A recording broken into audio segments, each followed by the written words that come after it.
Hi guys, it's Julian here from Live Well Health Centre, and today we're going to look at the roll down exercise, or the standing roll down.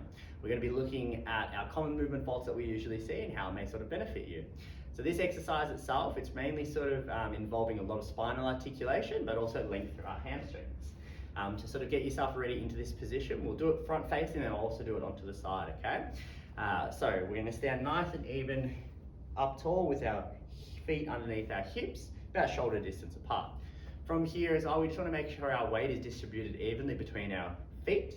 And then from here, we can take a breath in, and as we exhale, we want to roll our head, neck and shoulders down, caving at that rib cage, then the lower rib cage, then the lower back, and then our hands sliding down in front of us.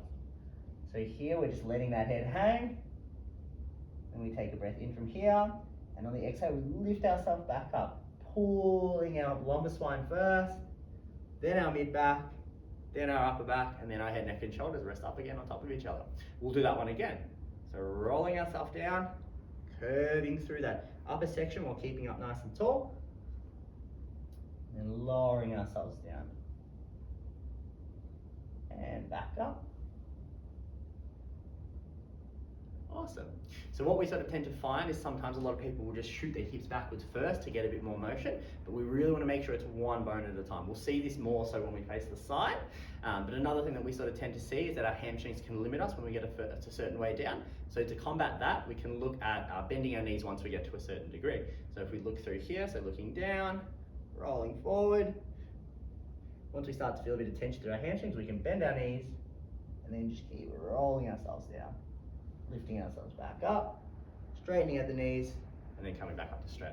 I'll do a few now facing the side so you can see what I'm talking about that spinal articulation. So what we don't want to see is a lot of that posterior shift, as we do want to get that spinal articulation before we get that movement. So we can breathe in, exhale, our head, neck, and shoulders roll down, hence the name. Then our hands are sliding down the front of our legs. Imagining there's a barbed wire in front of us and we're bending over it. Then from here we can lift ourselves back up, tall. We'll go for just one more, right guys?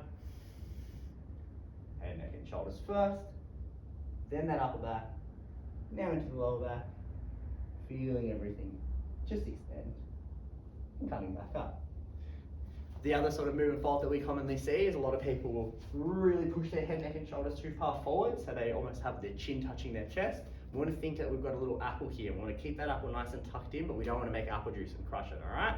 With all those little cues, that'll help you perform your standing roll down exercise, which again may be beneficial for that spinal articulation in any of those stiff sections in your back, but also a nice bit of stretch through those hamstrings and that posterior chain as well.